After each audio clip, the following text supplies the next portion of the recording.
설교에 들어가기 전에 두 가지 단어를 소개해 드릴 텐데요. 먼저 페르조나라는 단어입니다. 우리 페르조나라는 단어는 가면이라는 뜻을 가지고 있죠. 이 배우들이 자신의 맡은 그 역할을 잘 감당하기 위해서 맡겨진 그 역할, 그 가면을 쓰는 것을 페르조나라고 합니다. 우리도 그렇죠. 우리가 사회에 나가면 사회에 맞는 가면을 쓰고, 또 이렇게 교회 안에 들어오면 또 교회에 걸맞는 가면을 쓰게 됩니다. 그래서 솔직한 나의 모습을 보이기보다는 사실 그 가면을 쓰고 살아가는 우리의 인생이 더 많기도 하죠. 그 다음은요, 보상심리라는 단어입니다. 이 보상심리는 자신이 한 행동에 대해서 뭔가 대가를 원하는 그러한 사람들의 자연스러운 마음을 말하죠.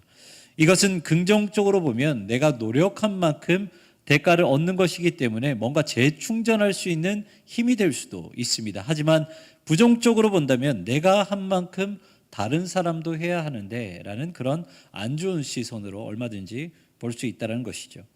이 사실 지금 말씀드린 두 가지는요, 우리의 모습을 감추기 위해서 우리 스스로가 만든 것이라 할 수도 있습니다. 내 안에 있는 연약한 모습, 내 안에 있는 상처를 가리기 위해 가면을 쓰고, 그리고 내 안에 항상 있는 그 공허한 마음, 텅 빈 그 마음을 채우기 위해 자꾸 보상 심리를 갖게 되는 것이죠. 제가 큐티를 하면서 이런 글을 보게 되었습니다. 고영진 목사님이 쓰신 예수를 믿는 이유라는 책을 보면 이런 내용이 있습니다. 이 강남 세브란스 암센터에 이희대 의사 선생님이라는 분이 계시는데, 이분은 암 환자들이 죽음에 이르는 과정에 대해서 이렇게 말씀하셨습니다. 자신이 암에 걸렸다는 것을 알면 두려움이 골수를 녹입니다. 그래서 면역력이 급격히 떨어집니다. 암이 사람을 죽이는 것이 아니라 절망과 두려움이 사람을 죽이는 것이죠.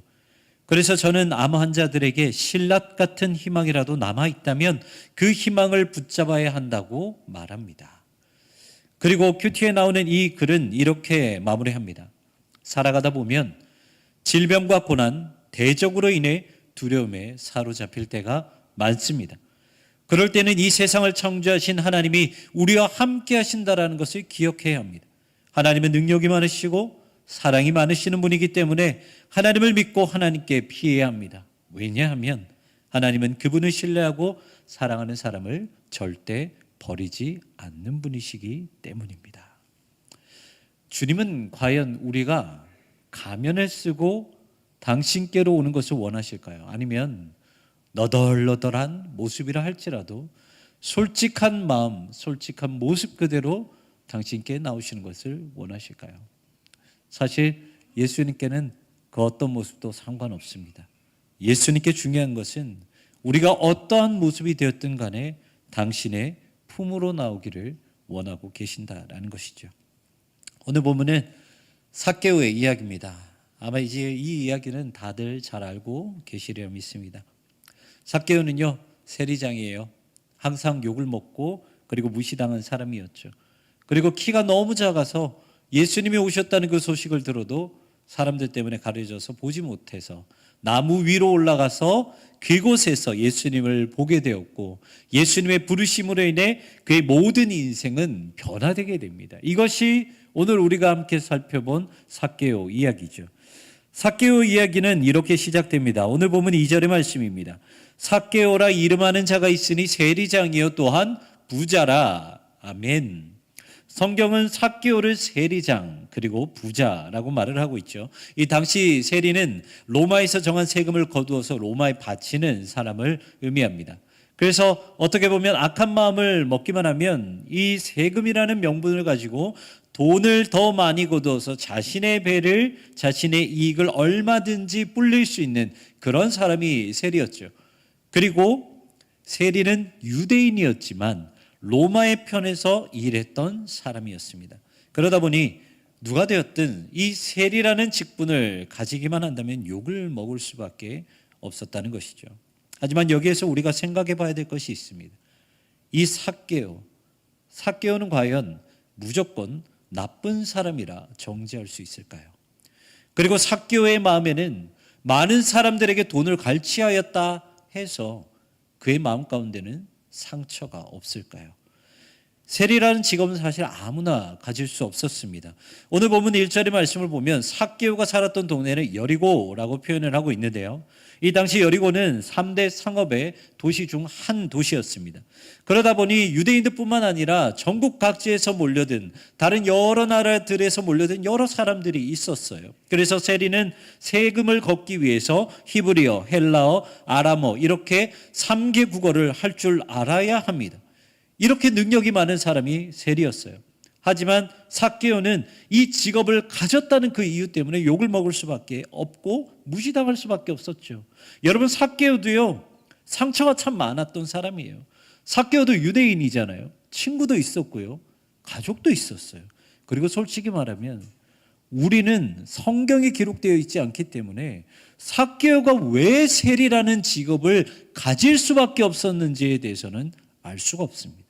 하지만 그 직업이라는 것 하나 때문에 삭개오는 상처를 받을 수밖에 없었다는 것이죠.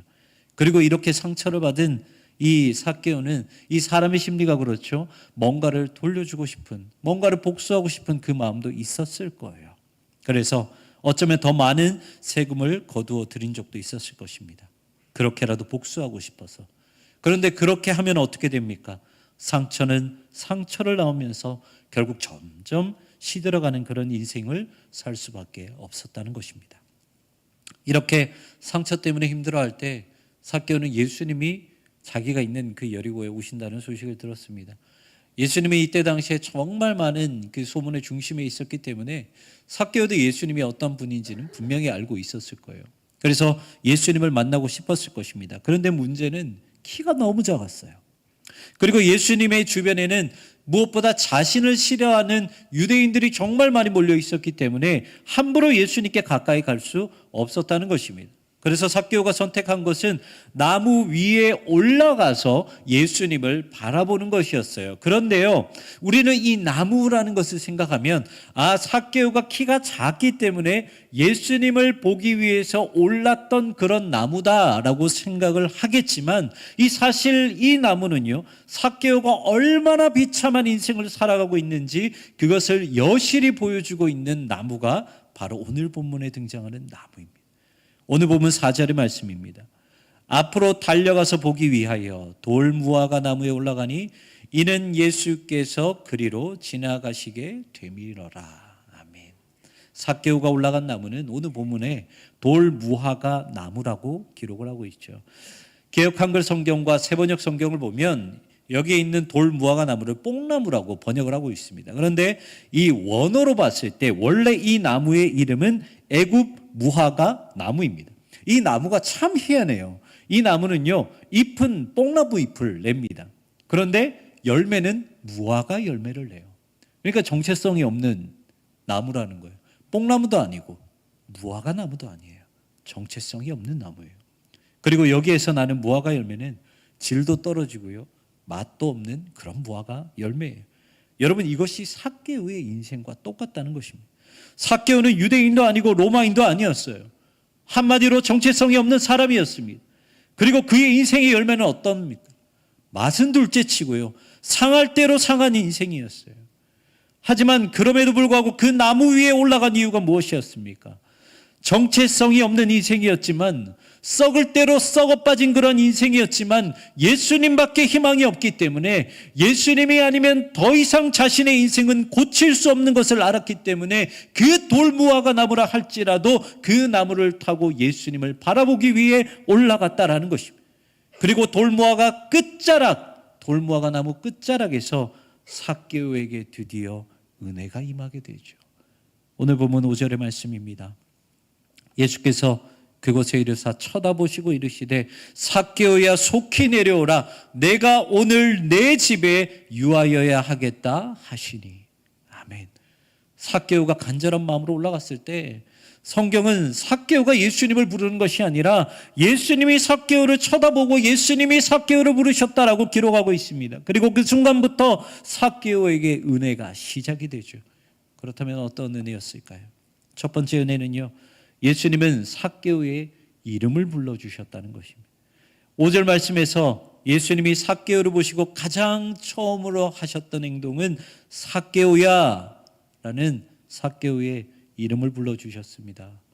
좀 전에 말씀드린 것처럼 삭개오는 정체성이 없는 사람이었어요. 유대인도 아니었고요, 로마인도 아니었습니다. 그런데 예수님은 그 상처를 가장 먼저 씻어주셨다는 거예요. 너는 삭개오다.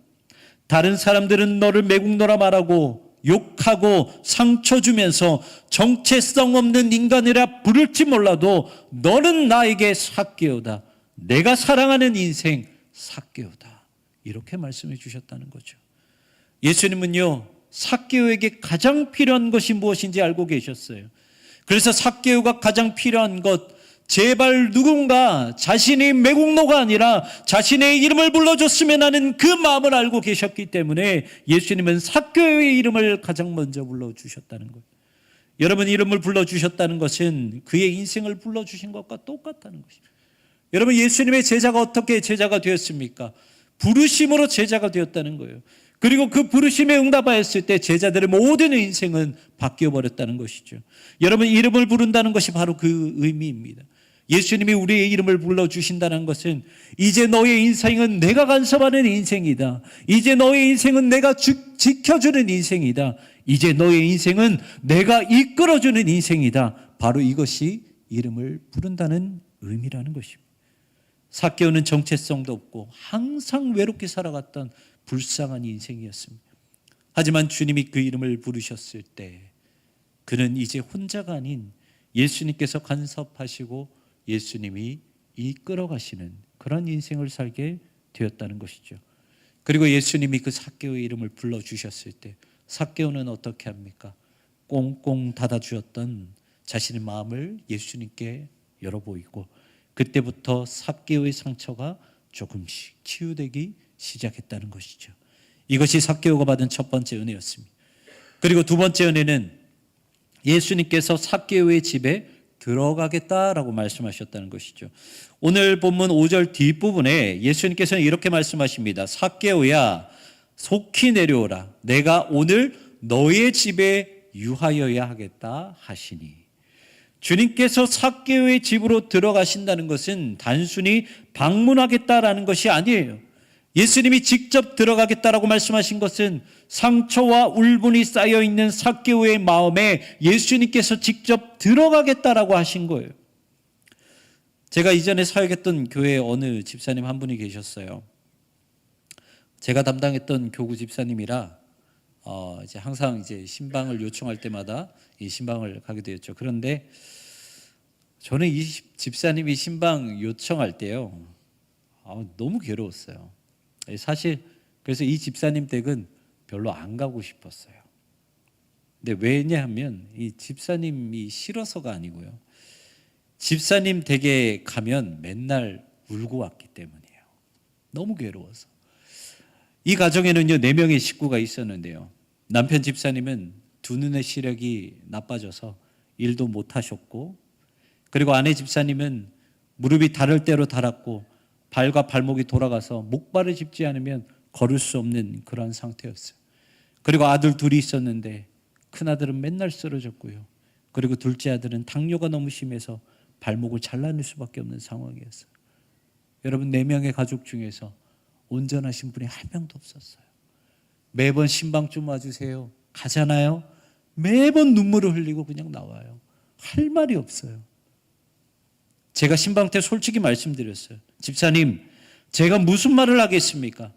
제가 집사님을 안 지가 지금 몇 년째인데 제가 이런 상황에서 집사님께 무슨 말을 하겠습니까? 그런데 집사님, 우리는 주님의 뜻을 알지 못하지만 그럼에도 불구하고 제가 드릴 수 있는 말씀은요, 주님만이 유일한 소망이다, 이 말밖에 못 드리겠습니다.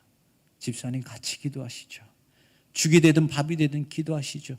제가 기도할 때마다 집사님 위해서는 반드시 기도하겠습니다. 이 말씀만 드렸어요. 여러분, 예수님을 붙잡고 살아도요, 사실 우리의 인생에 큰 변화가 없을 수도 있습니다. 뭔가 드라마틱한 변화가 일어나지 않을 수도 있어요. 하지만 그럼에도 불구하고 우리가 끝까지 포기하지 않아야 하는 것은 예수님은 우리의 유일한 소망, 그 사실은 변함이 없다라는 거예요. 찬양 중에 제가 너무 좋아하는 찬양이 있는데요, 하나님의 열심이라는 찬양이 있습니다. 아마 거의 들어보지 못하셨을 거예요. 그래서 제가 짧게 좀 영상을 준비를 해봤습니다. 찬양 영상 한번 짧게 좀 보시고 가겠습니다.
네, 하나님의 열심이라는 찬양인데요.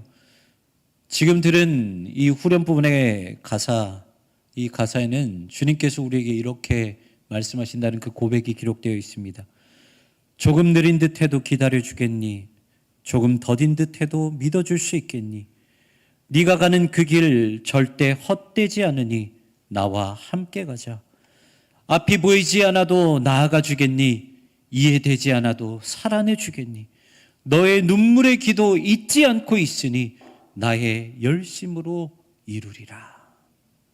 여러분, 우리는 하나님의 때를 알지 못합니다. 그래서 하나님의 응답이 왜 이렇게 이루어지지 않냐고, 왜 이렇게 느리고 더디냐고 이렇게 원망할 수도 있어요. 그런데 그때마다 하나님은 우리에게 이렇게 말씀하십니다. 너가 가는 그 길은 절대로 헛된 길이 아니야. 너가 눈물 흘리는 그 기도 내가 다 듣고 있으니, 그러니 앞이 보이지 않아도 이해되지 않아도 끝까지 걸어가 주겠니? 내가 내 열심으로 반드시 이루어 주겠다. 이것이 우리 안으로 들어오신 예수 그리스도의 마음이라는 것입니다. 여러분, 삭개오의 이야기를 보십시오. 삭개오가 한 것은 무엇입니까? 삭개오가 한 것은요, 자신의 인생과도 같은 그 나무에 올라간 것밖에 없어요. 그런데 그 상처의 끝에서 누구를 만나게 됩니까? 예수 그리스도를 만나게 되죠. 그리고 그 다음부터 삭개오가 하는 것은 아무것도 없습니다. 주님이 모든 것을 다 하시죠. 삭개오야 이름을 부르시는 것도 주님이 하셨고요, 내가 너희 집에 들어가야겠다라고 말씀하시는 것도 주님이 하셨어요. 여러분, 우리의 인생은요, 기도한다고 해서 바로 응답되지 않습니다. 그리고 우리가 생각한 것보다 더 기다려야 할 때도 있어요. 하지만 그럼에도 불구하고 우리가 절대로 포기하지 말아야 될 것은 예수님을 소망으로 붙잡는 것, 그것 하나는 절대로 포기하지 말아야 한다는 것이죠. 왜요? 결국 주님은 당신의 열심으로 일하실 것이기 때문입니다. 오늘 이야기를 마무리하면서 예수님은 이렇게 말씀하십니다. 본문 9절의 말씀입니다. 예수께서 이르시되 오늘 구원이 이 집에 이르렀으니 이 사람도 아브라함의 자손이로다. 아멘. 예수님은 오늘 구원이 이 집에 임하였다, 이것으로 그치지 않으셨어요. 그 뒤에 뭐라고 말씀하십니까? 이 사람도 아브라함의 자손이다. 여기에는 두 가지 의미가 있습니다. 한 가지는 이제 삭개오도 예수님을 구주로 믿어서 구원을 받게 되었다. 그리고 또 한 가지는 삭개오는 너희와 다르지 않은 똑같은 유대인이다. 아브라함은요, 유대인들의 조상이에요. 그래서 그들의 정체성은 아브라함으로부터 내려왔어요. 그리고 그들의 믿음도 아브라함으로부터 내려왔어요. 그렇기 때문에 주님이 삭개오에게 너는 이제 아브라함의 자손이라고 말씀하신 것은 믿음으로 구원을 얻은 것뿐만 아니라 유대인들에게 무시당한 인생, 그래서 상처밖에 남는 것이 없는 그 인생을 다시 한번 유대인으로서 바로 세워주셨다라는 것이죠. 정체성을 만들어주셨다라는 것입니다. 사랑하는 성도 여러분, 삭개오의 모든 인생은 예수님의 부르심으로부터 회복되기 시작했어요. 정체성도 없이 망가진 삭개오의 인생도 예수님의 부르심으로 회복되었고요, 삭개오의 영혼도 예수님의 부르심으로 구원받게 되었습니다.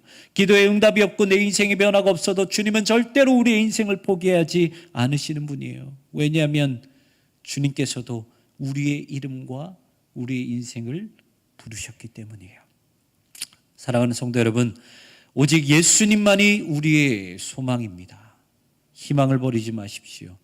주님은 오늘도 우리의 이름을 부르고 계십니다. 그리고 주님의 열심으로 우리의 인생을 반드시 세워주실 것입니다.